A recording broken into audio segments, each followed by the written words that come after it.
부산 해운대에서 3명의 목숨을 앗아간 교차로 질주 사고의 가해 운전자가 뇌전증 증상으로 의식을 잃은 게 아니었다고 경찰이 잠정 결론을 내렸습니다. 뇌전증 약을 먹지 않았고 사고 당시 기억이 전혀 없다는 운전자의 진술이 거짓말일 가능성이 커지면서 사건이 새로운 국면을 맞았습니다. 취재기자 연결합니다. 차상은 기자.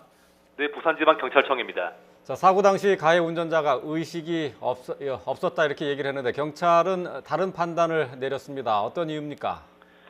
네, 해운대 교차로 질주 사고를 낸 53살 김모 씨가 뇌전증 환자인 탓에 경찰은 수사 초반에는 김 씨의 증상에 주목했습니다.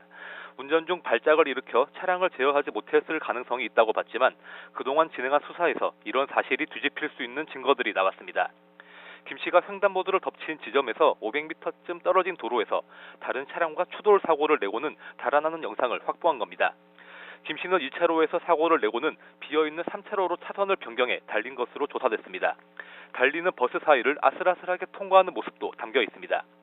의식을 잃은 상태에서 이 같은 운전은 사실상 불가능에 가깝다고 경찰이 판단하고 있는 겁니다. 김 씨의 혈액 검사에는 뇌전증 약의 성분이 검출됐지만 사고 당일 약을 먹지 않았다는 사실은 확인되지 않았습니다. 1차 사고를 내고 달아난 김 씨는 결국 해운대 문화회관 사거리에서 횡단보도를 건너는 보행자들을 덮치는 참사를 일으켰습니다. 사고 피해를 조사하는 과정에서 부상자가 추가로 파악되면서 21명이 다친 것으로 최종 집계됐습니다. 네, 최종 수사 결과가 나와야 확정이 되겠습니다만 현재까지 가해 운전자 김 씨에게 어떤 혐의들이 적용됐습니까? 뇌전증 환자인 김 씨가 면허갱신 과정에서 병을 숨기고 적성검사를 받은 사실이 확인되면서 도로교통법 위반 혐의가 적용됐습니다. 여기에 의식이 있는 상태에서 사고를 낸 것으로 판단한 경찰은 뺑소니 혐의와 도주하는 과정에서 다른 사람들을 숨지거나 다치게 한 혐의도 함께 적용해 김 씨에 대한 체포영장을 법원으로부터 발부받은 상태입니다. 경찰은 김 씨에 대해 사전 구속영장을 신청할 계획입니다.